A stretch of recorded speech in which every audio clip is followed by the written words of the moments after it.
Akshay. Start करते हैं अपना अगला लेक्चर केमिकल इक्विलिब्रियम का। केमिकल इक्विलिब्रियम के इस लेक्चर के अंदर हम देखने वाले हैं एक ऐसा प्रिंसिपल जिसका नाम बहुत ज़्यादा गंदा है। उसका नाम गंदा होने के साथ साथ उसके जो रूल्स है, उसमें जो चीज़ें बताई जाएगी वो काफ़ी ज़्यादा इजी है, लेकिन तो हम उन चीज़ों को ही समझेंगे, उसके नाम पे बात नहीं करेंगे। लेकिन क्या करें, उसका नाम से हमें स्टार्टिंग करनी पड़ेगी, तो जिसका नाम है ले चैटर्लियर प्रिंसिपल। ठीक है, ले चैटर्लियर प्रिंसिपल पढ़ने वाले हैं आज, और ये सबसे ज़्यादा इम्पोर्टेंट प्रिंसिपल है पूरे केमिकल इक्विलिब्रियम के अंदर। तो इसको पूरे ध्यान से सुनोगे, ये प्रिंसिपल क्या बोलता है और इस प्रिंसिपल से हम क्या क्या चीज़ें आज फाइंड आउट करेंगे। तो स्टार्ट करते हैं इसके स्टेटमेंट के थ्रू। पहले मैं स्टेटमेंट तुम्हें पढ़ के सुनाता हूँ, उसके बाद मैं उसको एक्सप्लेन करूँगा। लिखा हुआ है, according to this principle if a system at equilibrium is disturbed. ये बोल रहा है कि अगर कोई भी सिस्टम इक्विलिब्रियम पे है और मैंने उसको डिस्टर्ब किया, ठीक है, कैसे डिस्टर्ब किया? By changing temperature. मैंने टेम्परेचर में चेंज किया, प्रेशर में चेंज किया और कॉन्सेंट्रेशन में चेंज किया, तो the system will shift its equilibrium position so as to counter the effect of the disturbance. उड़ गया तुम लोगों का उड़ गया, तो उड़ने नहीं देंगे। समझोगे क्या लिखा हुआ है? ये बोलता है कि सपोज कोई भी सिस्टम है हमारे पास, उस सिस्टम को हम इक्विलिब्रियम पे देख रहे हैं और इक्विलिब्रियम पे जाके मैंने उस इक्विलिब्रियम को डिस्टर्ब करने की कोशिश की। डिस्टर्ब कितने तरीके से कर सकते हैं? टेम्परेचर में चेंज कर दो, प्रेशर में चेंज कर दो, कॉन्सेंट्रेशन में चेंज कर दो, कैटेलिस्ट डाल दो, इनर्ट गैस ऐड कर दो। ऐसे बहुत सारे तरीके जिससे हम किसी भी इक्विलिब्रियम को डिस्टर्ब करते हैं। लेकिन ये बोलता है कि उस इक्विलिब्रियम की जो टेंडेंसी है वो ये होती है कि जो भी डिस्टर्बेंस हुआ है उस डिस्टर्बेंस को मिनिमाइज करें। अब बात आती है कि उस डिस्टर्बेंस को मिनिमाइज कैसे किया जाए, तो वो क्या करता है कि अपनी इक्विलिब्रियम पोजीशन को चेंज करता है। चेंज कैसे करेगा कि या तो वो इक्विलिब्रियम पोजीशन को फॉरवर्ड डायरेक्शन में लेके जाएगा या फिर इक्विलिब्रियम पोजीशन को बैकवर्ड डायरेक्शन में लेके जाएगा। तो ये सारी चीज़ें करता है। इससे क्या होता है कि वो जो भी इफेक्ट हुआ है, वो जो भी डिस्टर्बेंस हुआ है, वो डिस्टर्बेंस किसी ना किसी तरीके से मिनिमाइज हो जाए। चीज़ समझ में आ रही है? फिर से समझाता हूँ एक बार तरीके से। कोई भी सिस्टम है वो इक्विलिब्रियम पे है तो उसको डिस्टर्ब किया, कैसे कर सकते हैं? Temperature change, pressure change, concentration change, catalyst डाल दिया, इनर्ट गैस डाल दिया, डिस्टर्ब कर दिया ना।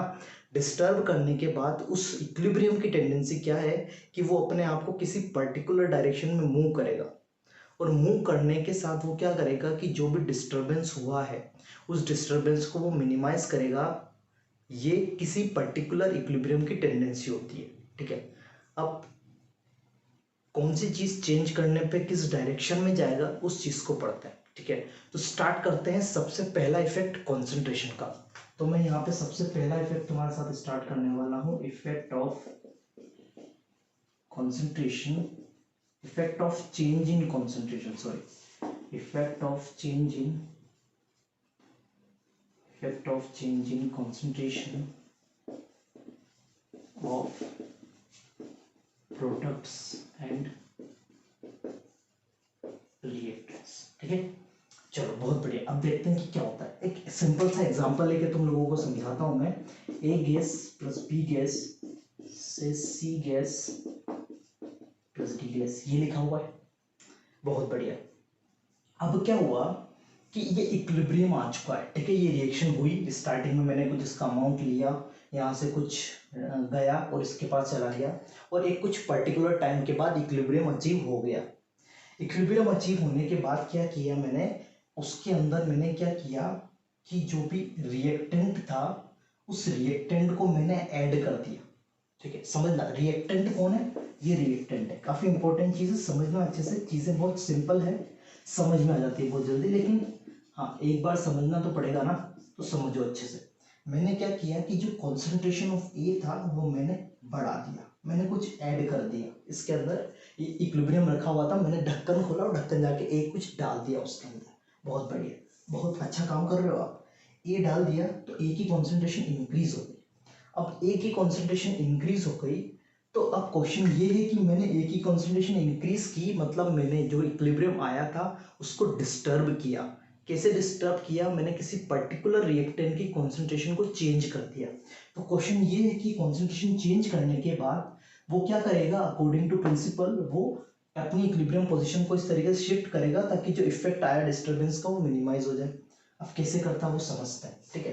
तो जैसे अगर मैं इस रिएक्शन का के लिखूं, ठीक है, तो के क्या होगा, C into D divided by A into B. बहुत बढ़िया। अब तुम लोगों को ये पता है कि ये जो के होता है ना, ये ओनली टेम्परेचर डिपेंडेंट है। बताया है ना, बताया है कि नहीं बताया? अरे बोलो जल्दी, बताया कि नहीं बताया?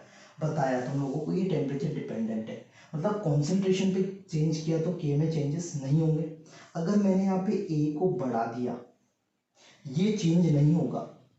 अगर ये चेंज नहीं होगा, मतलब ए को बढ़ाया है तो किसको बढ़ना पड़ेगा, सी या डी में से किसी को, सी और डी को बढ़ना पड़ेगा। सी और डी को बढ़ना पड़ेगा, इसका मतलब क्या है कि सी और डी को बढ़ने के लिए रिएक्शन किस डायरेक्शन में जानी चाहिए, रिएक्शन जानी चाहिए फॉरवर्ड डायरेक्शन में। एक चीज समझ में आ रही है? पहले तो ये चीज, ये फॉर्मूले से समझा है तुम लोगों को कि अगर ए की कॉन्सेंट्रेशन बढ़ाई तो के कांस्टेंट है, क्योंकि के टेम्परेचर डिपेंडेंट है, के कॉन्सेंट्रेशन पे डिपेंड नहीं करता। तो अगर ए की कॉन्सेंट्रेशन बढ़ाई तो सी या डी की कॉन्सेंट्रेशन को क्या पढ़ना पड़ेगा, बढ़ना पड़ेगा। और सी और डी की कॉन्सेंट्रेशन कब बढ़ेगी इक्विलिब्रियम पे, जब ये फॉरवर्ड डायरेक्शन में जाएगी रिएक्शन, तब इनकी कॉन्सेंट्रेशन बढ़ेगी। मतलब अगर ए की कॉन्सेंट्रेशन बढ़ाई तो रिएक्शन किस डायरेक्शन में जाएगी, रिएक्शन जाएगी फॉरवर्ड डायरेक्शन में। एक तरीका तो ये हो गया समझने का। एक और तरीका समझोगे, ये क्या बोलता है कि अगर हमने किसी भी तरीके से डिस्टर्ब किया तो डिस्टर्ब को हमें मिनिमाइज करना है। मैंने यहाँ पे ए बढ़ा दिया, अब इस चीज को मिनिमाइज कैसे करेंगे, ए कम करके ना। अब ए कम कैसे करें, ए हम कैसे कम कर सकते हैं, ए को रिएक्ट करवा दे जल्दी जल्दी। अगर ए जल्दी जल्दी रिएक्ट करेगा तो वो किस में बनेगा, सी और डी में। और अगर ए जल्दी जल्दी रिएक्ट करेगा तो वो सी और डी में बनेगा। तो इसका मतलब क्या है, रिएक्शन किस डायरेक्शन में जाएगी, फॉरवर्ड। ये चीज क्लियर है। सिमिलर चीज मैं किसके साथ कर सकता हूँ, बी के साथ। बी को बढ़ाऊंगा तो बी बढ़ेगा, तो के कांस्टेंट है तो सी और डी को बढ़ना पड़ेगा, मतलब रिएक्शन जाएगी फॉरवर्ड। बी को बढ़ाऊंगा तो बी जल्दी जल्दी रिएक्ट करेगा, रिएक्ट करके प्रोडक्ट बनाएगा, तो रिएक्शन किस डायरेक्शन जाएगी, फॉरवर्ड। तो यहां से क्या पता चल रहा है कि अगर मैं एडिशन ऑफ रिएक्टेंट करता तो रिएक्शन किस डायरेक्शन में जाती है, फॉरवर्ड। याद रख लो, नहीं याद रख सकते हो तो इन चीजों से समझ लो, ठीक है। कि अगर किसी भी इक्विलिब्रियम के अंदर रिएक्टेंट ऐड किया जाता है तो वो रिएक्शन फॉरवर्ड डायरेक्शन में जाती है। दूसरी चीज, अगर मैं प्रोडक्ट बढ़ाऊं, प्रोडक्ट में कुछ एडिशन करूं, अगर मैं सी की कॉन्सेंट्रेशन बढ़ाऊं तो सी की कॉन्सेंट्रेशन बढ़ाने पे क्या होगा, अब सी की कॉन्सेंट्रेशन मैंने बढ़ाई, ठीक है ना। अब सी की कॉन्सेंट्रेशन अगर मैंने बढ़ाई तो के कांस्टेंट है, सी बढ़ाया तो मुझे ए भी क्या होना पड़ेगा, बराबर बढ़ाना पड़ेगा। क्यों, क्योंकि के को मुझे कांस्टेंट ही रखना है। ए कैसे बढ़ेगा, जब ये ज्यादा बनेगा। ये ज्यादा बनेगा कब बनेगा, जब रिएक्शन किस डायरेक्शन में आएगी, पीछे की तरफ। मतलब पीछे की तरफ आएगी, मतलब किस टाइप का होगा, एडिशन ऑफ प्रोडक्ट अगर मैंने किया तो कैसा जाएगा, बैकवर्ड।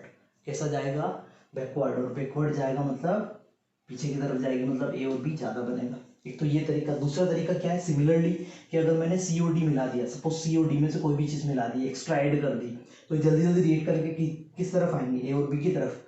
और ए और बी की तरफ आएंगे तो किस डायरेक्शन में जाएंगे, बैकवर्ड। बहुत चीज, बहुत बढ़िया।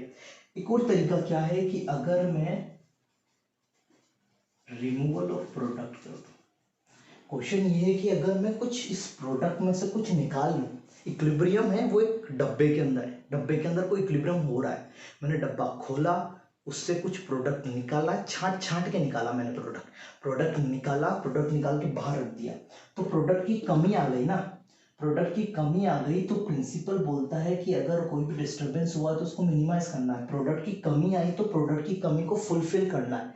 फुलफिल करने के लिए किस डायरेक्शन में जाना पड़ेगा, फॉरवर्ड।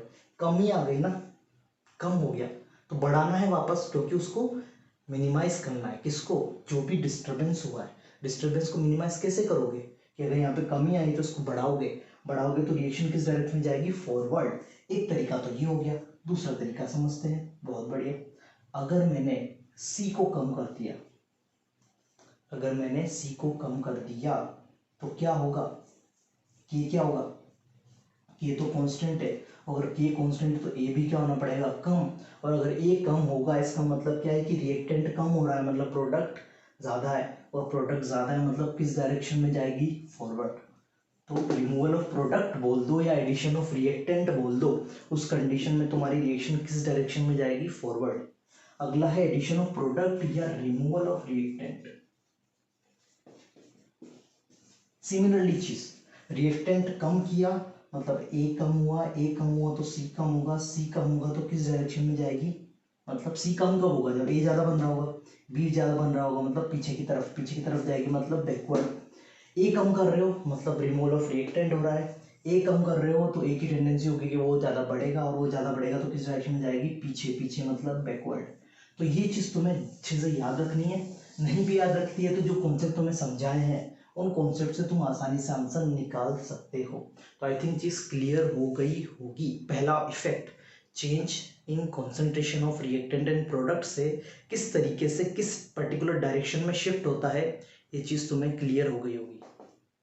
क्वेश्चन लिखा हुआ है N2 gas plus 3H2 gas से कन्वर्ट हो रहा है 2NH3 गैस में, ठीक है। अब क्वेश्चन ये है फर्स्ट कि अगर मैं इसमें N2 की कॉन्सेंट्रेशन बढ़ा दूँ, फर्स्ट वाले क्वेश्चन के अंदर मैं अगर N2 की कॉन्सेंट्रेशन बढ़ा दूँ तो बताओ क्या इफेक्ट होगा, खुद बताओ।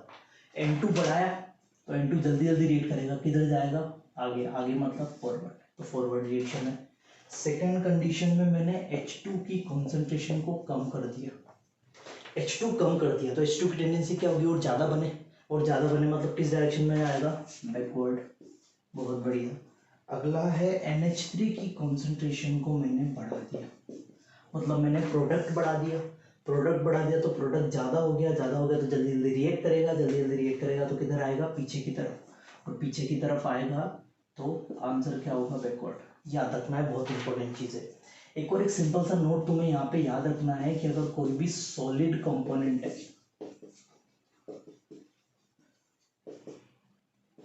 तो उससे कोई भी इफेक्ट नहीं होता है। सॉलिड कंपोनेंट अगर है, अगर उसको तुम ऐड करते हो, उसको तुम डिक्रीज करते हो तो उससे तुम्हारे डायरेक्शन में कोई चेंज नहीं होगा, ठीक है। ये भी जो भी चीज़ मैंने तुम्हें बताई है गैसियस फॉर्म के अंदर तुम अप्लाई कर सकते हो, सॉलिड कंपोनेंट जहाँ पे भी आ जाएगा वहाँ पे ये चीज़ अप्लाई नहीं होगी, मतलब उससे कोई भी इफेक्ट नहीं होगा कि किस पर्टिकुलर डायरेक्शन में जाएगी, किस पर्टिकुलर डायरेक्शन में नहीं जाएगी। याद रहेगा इतनी चीज़। तो अब सेकेंड चीज़ को पढ़ते हैं, सेकेंड इफेक्ट को पढ़ते हैं। सेकेंड इफेक्ट के अंदर मैं दो चीज़ों को एक साथ करने वाला हूँ यहाँ पे, तो थोड़ा सा उसको देखोगे। Effect of change in pressure and volume on equilibrium, ठीक है। ये चीज थोड़ा सा देखोगे, ये चीज क्या लिखा हुआ है, इंपॉर्टेंट चीज है। प्रेशर और वॉल्यूम से किस तरीके से इक्विलिब्रियम पे इफेक्ट पड़ता है उसको थोड़ा सा देखेंगे। तो एक इक्वेशन में यहाँ पे लिख रहा हूँ ए गैस प्लस 2B गैस से कन्वर्ट हो रहा है 3C gas plus 4D gas के अंदर, ठीक है। ये चीज हमारे पास एक इक्वेशन हमारे पास लिखी हुई है। अब क्या करना है, मुझे यहाँ पे प्रेशर को इंक्रीज करना है। समझो कि इंपॉर्टेंट चीज है, बहुत ज्यादा इंपॉर्टेंट चीज है, बार बार बोल रहा हूँ मैं। प्रेशर मैंने बढ़ाया तो वॉल्यूम डिक्रीज होगा, ठीक है। तो अगर एक का कॉन्सेप्ट समझ लोगे, प्रेशर का समझ लिया तो वॉल्यूम का समझ आ जाएगा, वॉल्यूम का समझ लिया तो प्रेशर का समझ में आ जाएगा, ठीक है। तो एक चीज पे फोकस करोगे, ठीक है। प्रेशर बढ़ाया, इस इक्विलिब्रियम के लिए प्रेशर बढ़ाया तो उसका वॉल्यूम डिक्रीज हो गया, कांस्टेंट टेम्परेचर है। अगर हम किसी भी पर्टिकुलर फैक्टर की बात कर रहे हैं ना, इसका मतलब बाकी सारी चीजें कांस्टेंट है वहां पे, ठीक है। तो अगर मैंने इसका प्रेशर बढ़ाया तो इसका वॉल्यूम क्या हो गया, कम हो गया। बहुत बढ़िया, इसका वॉल्यूम क्या हो गया, कम। अब क्वेश्चन ये है कि अगर वॉल्यूम कम हो गया तो इक्विलिब्रियम किस डायरेक्शन में शिफ्ट हो। तो इस क्वेश्चन का आंसर तुम्हें कैसे देना है कि सपोज अगर तुम मानो कि वॉल्यूम कम हो रहा है, प्रेशर बढ़ा है तो वॉल्यूम क्या हो रहा है, कम। अगर वॉल्यूम कम हो रहा है तो वॉल्यूम कम होने पे ज्यादा मॉलिक्यूल्स उस इक्विलिब्रियम पे रह सकते हैं या कम मॉलिक्यूल्स ज्यादा स्टेबल रह सकते हैं। सपोज एक कमरा है, जिस कमरे में तुम बैठे हुए हो उस कमरे का वॉल्यूम मैंने हाफ कर दिया, ठीक है। तो पहले कमरा ज्यादा बड़ा था, मतलब वहां पे ज्यादा आदमी आ सकते थे, ज्यादा लोग आ सकते थे। लेकिन अगर मैंने कमरा कम कर दिया और क्या मैं वहां पे और ऐड कर सकता हूँ लोगों को? नहीं कर सकता ना, तो वहाँ पे क्या होगी, अनस्टेबिलिटी बढ़ेगी। लेकिन अगर मैं वॉल्यूम कम करने के बाद उस कमरे का, उससे अगर मैं जो नंबर ऑफ पर्सन है उनको भी अगर मैं कम कर देता हूँ तो स्टेबिलिटी क्या हो जाएगी, बढ़ जाएगी। तो इससे क्या हो रहा है कि अगर मैं वॉल्यूम कम कर रहा हूँ तो मुझे नंबर ऑफ मॉलिक्यूल्स भी क्या करना पड़ेंगे, कम, तभी मेरी स्टेबिलिटी क्या होगी, बढ़ेगी। नंबर ऑफ मॉलिक्यूल्स कम करने का मतलब है नंबर ऑफ मोल्स कम करना। नंबर ऑफ मोल्स कम करने का मतलब यहाँ पे क्या है कि जो भी इक्विलिब्रियम होगा, इसका जो भी इक्विलिब्रियम होगा वो शिफ्ट होगा उस डायरेक्शन में जहां पे total number of gaseous moles कम है। जहां पे total number of gaseous moles क्या है, कम है, क्योंकि गैसियस मोल्स अगर कम है तो वहां पे उसकी स्टेबिलिटी क्या होगी, ज्यादा। तो इस क्वेश्चन के अंदर बताओ कि प्रोडक्ट में ज्यादा नंबर ऑफ गैसियस मोल्स है या रिएक्टेंट के अंदर ज्यादा है।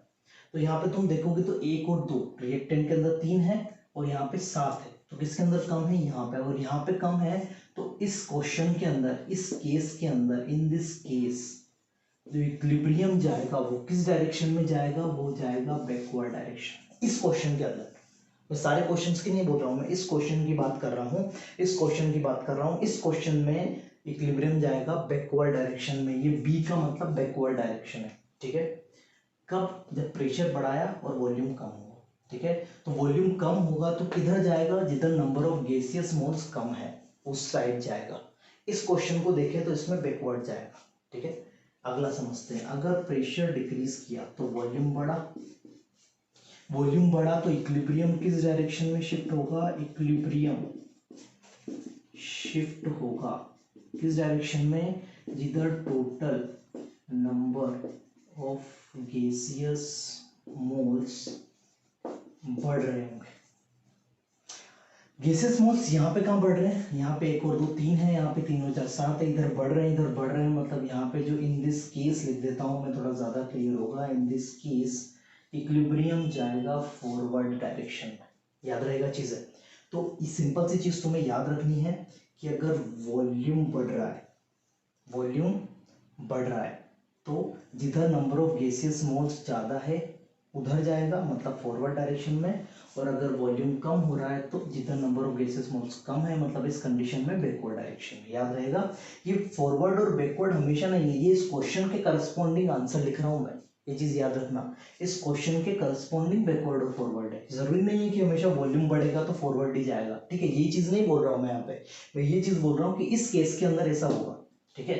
केस चेंज हो सकते हैं, तो हो सकता है कि वॉल्यूम बढ़ाने पे फॉरवर्ड नहीं जाके बैकवर्ड भी जा सकता है, तो डिपेंड करेगा ऑन द क्वेश्चन, ठीक है। तो इस चीज को एक क्वेश्चन के थ्रू समझते हैं। एक क्वेश्चन है, मैं यहाँ पे लिख रहा हूँ एक क्वेश्चन, उस क्वेश्चन के थ्रू समझते हैं कि किस तरीके से चेंजेस होता है। लिखा हुआ है N2O4 गैस से 2NO2 गैस, ठीक है। ये तो ये क्वेश्चन दी हुई है।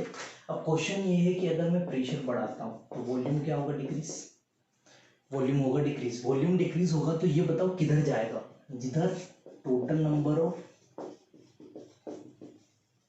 गैसियस मोल्स कम है, ठीक है। इधर कम है, इधर 1 है, इधर 2 है, इधर 1 है ना, इधर 1 है, तो किस डायरेक्शन में जाएगा, बैकवर्ड। मतलब इस रिएक्शन के अंदर अगर प्रेशर बढ़ाएंगे तो बैकवर्ड जाएगा। चीज क्लियर हो रही है, आगे चलते हैं। एक और चीज देखते हैं, अगर प्रेशर कम किया तो वॉल्यूम क्या होगा, बढ़ेगा। वॉल्यूम बढ़ेगा तो किधर जाएगा, इधर total number of gases moles क्या होंगे, ज़्यादा होंगे। Total number of gases moles के साथ ज़्यादा है फॉरवर्ड डायरेक्शन में, तो ये रिएक्शन किस डायरेक्शन में जाएगी, फॉरवर्ड डायरेक्शन में जाएगी। ये चीज़ तुम्हें याद रखनी है, काफ़ी इंपॉर्टेंट चीज़ है। एक चीज़ यहाँ पे तुम्हें और एक्स्ट्रा याद रखनी है कि अगर किसी रिएक्शन के अंदर डेल्टा एनजी जीरो हो जाए, डेल्टा एनजी जीरो होने का क्या मतलब है कि जो रिएक्टेंट के मोल है, मतलब जो नंबर ऑफ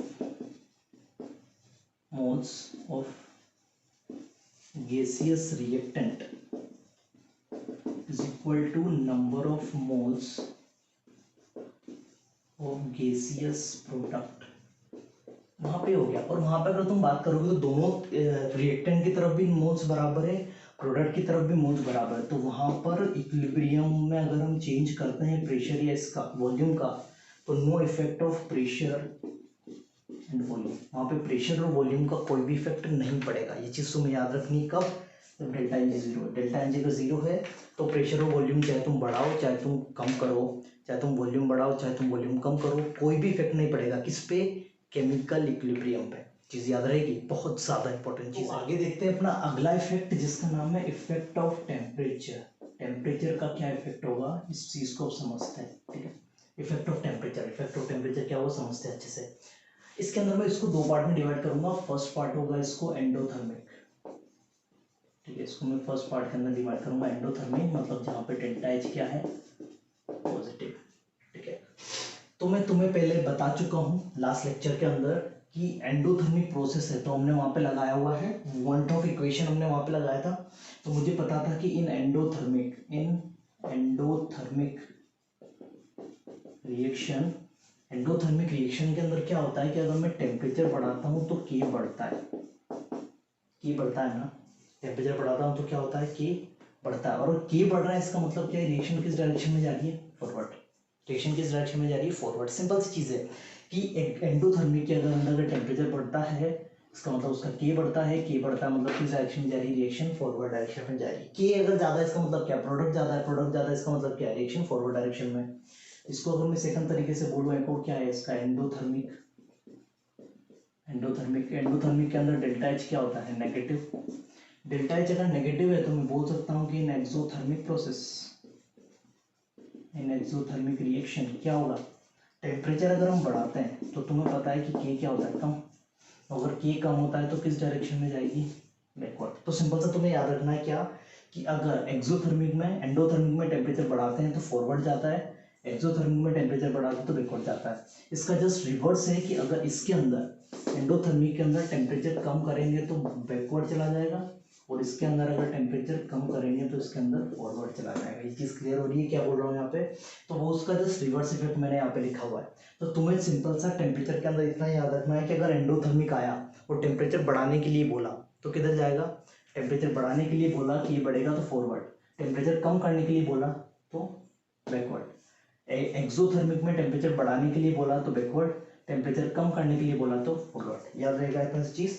तो ये था हमारा इफेक्ट ऑफ टेम्परेचर। इसके बाद बात करते हैं हम इफेक्ट ऑफ कैटलिस्ट के बारे में।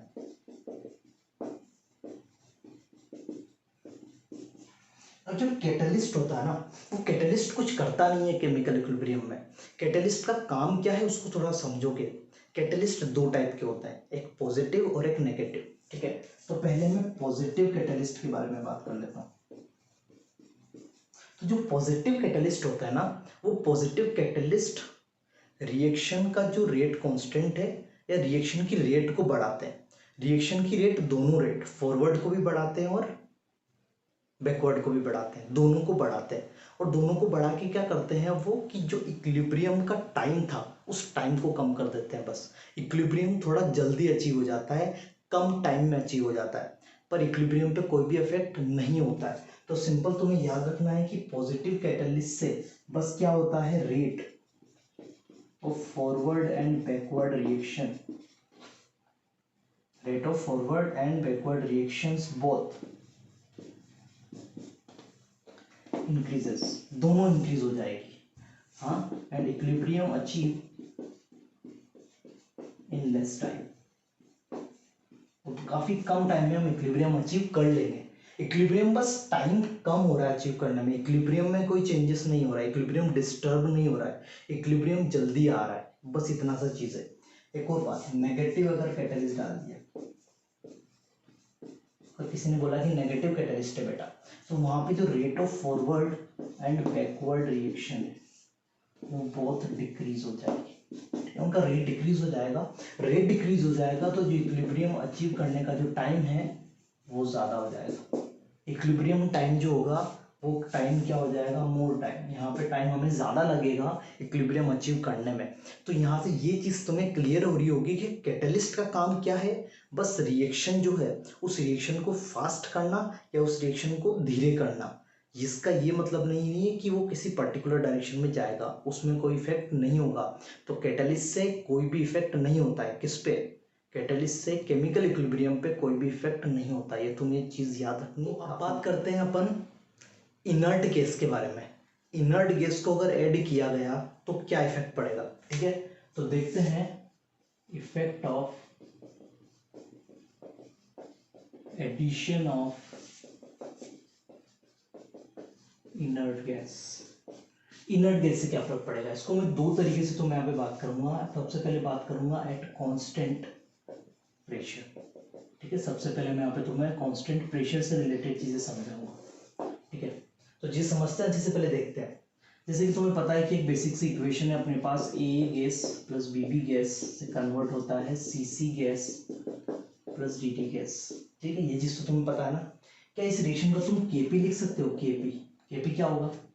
PC to the power C into PD to the power D divided by PA to the power A into PB to the power B.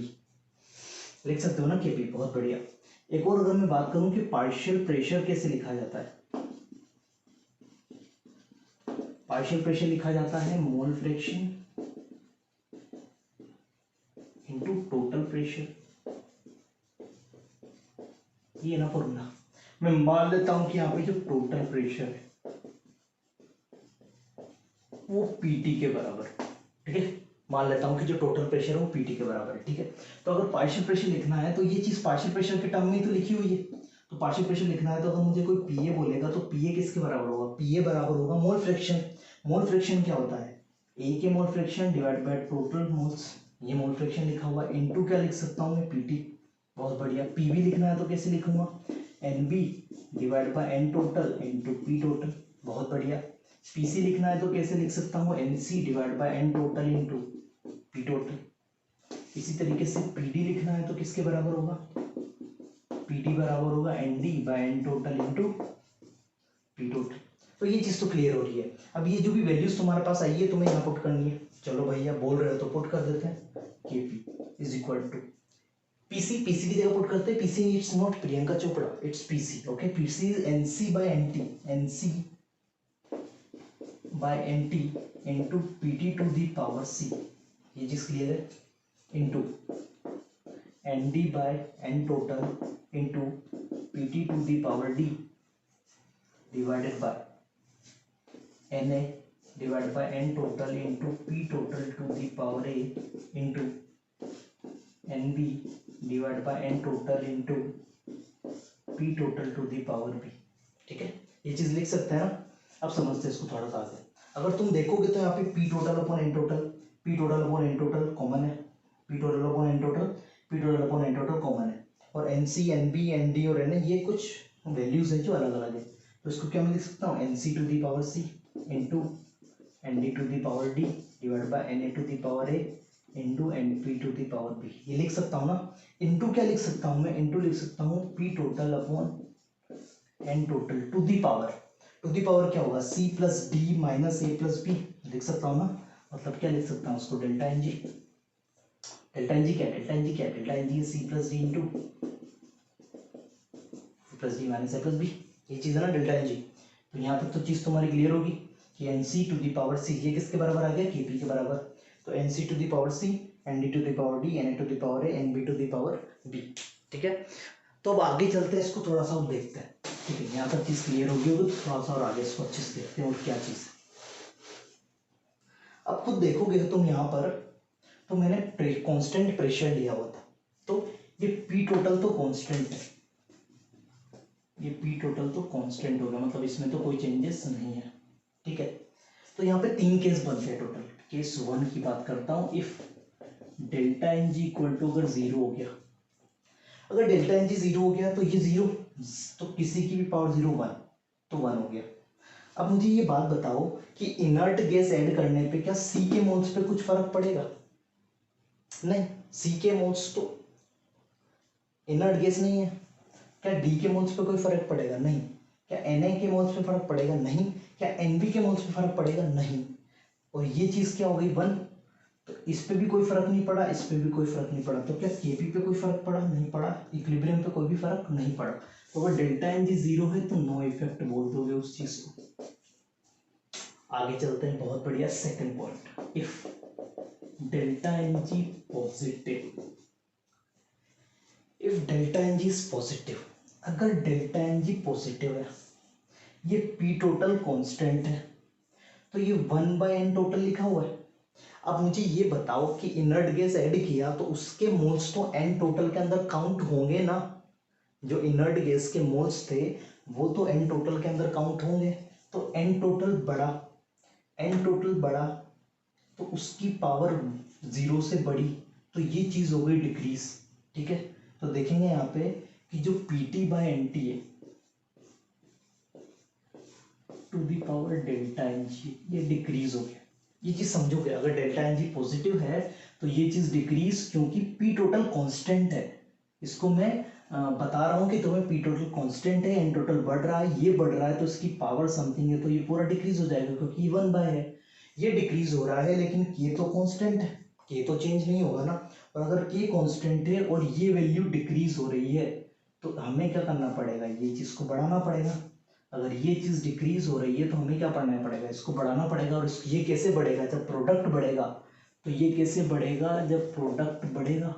और प्रोडक्ट कैसे बढ़ेगा, जब रिएक्शन जाएगी फॉरवर्ड डायरेक्शन में। बहुत इंपॉर्टेंट चीज़ कि अगर डेल्टा एन जी पॉजिटिव है तो P total upon N total to the power delta N G कम हो जाएगा। ये चीज़ समझ आ रही है, ये चीज़ समझ आ रही है, तो ये वैल्यू कम हो जाएगी, ये वैल्यू कम हो जाएगी। लेकिन ये तो कांस्टेंट है ना, ये तो टेम्परेचर डिपेंडेंट है, ये कॉन्सेंट्रेशन से फर्क नहीं पड़ेगा, इससे मोल से फर्क नहीं पड़ेगा। तो अगर ये वैल्यू डिक्रीज हो रही है तो ये वैल्यू बढ़ेगी। और ये वैल्यू कैसे बढ़ेगी, जब एन सी बढ़ेगा। एन सी मतलब तुम्हारे पास प्रोडक्ट बढ़ेगा, और प्रोडक्ट बढ़ेगा मतलब रिएक्शन जाएगी फॉरवर्ड। चीज़ समझ आ रही है। नेक्स्ट देखते हैं, if delta N G is negative. अगर डेल्टा एन जी नेगेटिव हो गया तो delta N G negative, P total तो सेम का सेम, एन टोटल बढ़ा। अगर एन टोटल बढ़ा तो PT/NT जो वैल्यू है, ओनली PT/NT, PT/NT तो होगा तुम्हारा decrease, but PT/NT to the power delta N G बढ़ जाएगा। ये चीज समझ में आ रही है। ये दो स्टेटमेंट मैंने जो लिखे हुए ना, इनमें कंफ्यूज मत होना। PT/NT कम हो जाएगा क्योंकि NT बढ़ रहा है, लेकिन इसके ऊपर अगर कोई नेगेटिव चीज लगा दोगे तो ये बढ़ जाएगी। तो PT/NT to power delta N G क्या हो गया, बढ़ गया। डेल्टा एन जी बढ़ गया मतलब ये वैल्यू बढ़ गई, तो इस वैल्यू को क्या करना पड़ेगा, कम। क्यों, क्योंकि हमें केपी को कांस्टेंट रखना है। तो इस वैल्यू को अगर मैंने कम किया तो इस वैल्यू को कम कैसे कर सकता हूँ, जब मैं एनसी कम करूंगा।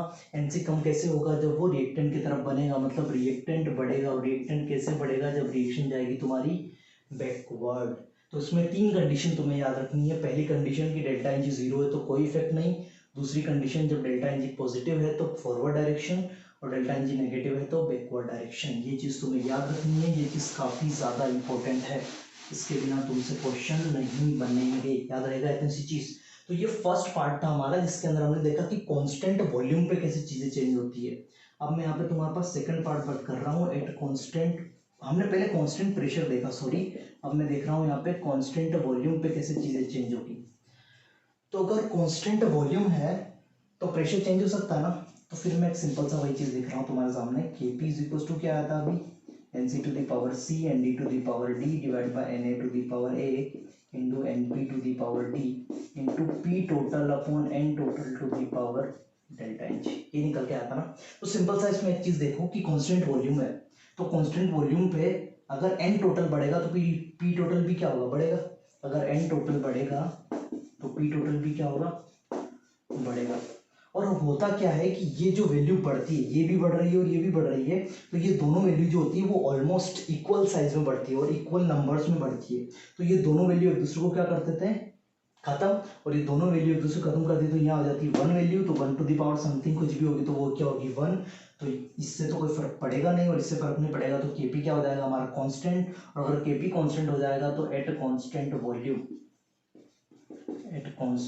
Volume no effect of addition of inert gas। तो कांस्टेंट वॉल्यूम पे कोई भी फर्क नहीं पड़ेगा। ये क्या होगा, फिर से समझोगे इसको। ये Kp लिखा हुआ है, अभी लिखा हमने। इसमें P टोटल, अब P टोटल बढ़ सकता है, P टोटल कांस्टेंट नहीं है तो P टोटल बढ़ेगा। P टोटल बढ़ेगा तो N टोटल बढ़ेगा। अब देखा क्या गया है कि ये दोनों जो बढ़ते हैं वो अप्रोक्स इक्वल तरीके से बढ़ते हैं। तो ये चीज इसको क्या कर देगी, काउंटर बैलेंस, मतलब इसको क्या कर देगी, खत्म। तो ये चीज अप्रोक्स होगी 1, तो 1 to the power delta N G 1 हो गया। बचा क्या ये चीज, अब इसमें तो इनर्ट गैस का कोई फैक्टर आ नहीं रहा है तो ये चीज तो हमेशा रहेगी कांस्टेंट। और ये चीज़ भी रहेगी हमेशा 1, तो Kp रहेगा हमेशा सेम, और Kp सेम रहेगा तो कोई भी इक्विलिब्रियम में चेंज नहीं आएगा, और इक्विलिब्रियम में चेंज नहीं आएगा तो कोई भी इफेक्ट नहीं पड़ेगा। तो इससे पता चल रहा है कि कांस्टेंट वॉल्यूम पे इनर्ट गैस ऐड करने पर हमारा जो भी इक्विलिब्रियम होता है उस पर कोई भी इफेक्ट नहीं पड़ता है। ये चीज़ तुम्हें अच्छे से याद रखना है, याद रहेगा। तो आज के लेक्चर के अंदर इतना ही रहेगा। इस लेक्चर की जो भी लेक्चर के जो नोट्स है वो तुम्हें पीडीएफ के फॉर्म में या एज ए नोट्स के फॉर्म में तुम्हें एक डिस्क्रिप्शन में लिंक दिया हुआ है, वहाँ पे मिल जाएंगे। उस लिंक पे क्लिक करोगे तो तुम्हें सारे नोट्स वहाँ पे अवेलेबल होंगे। अच्छे से पढ़ते रहो, अच्छे से देखते रहो चीज़ें, और कोई भी दिक्कत आती है तो कांटेक्ट ज़रूर करो। तब तक के लिए रहेगा बाय।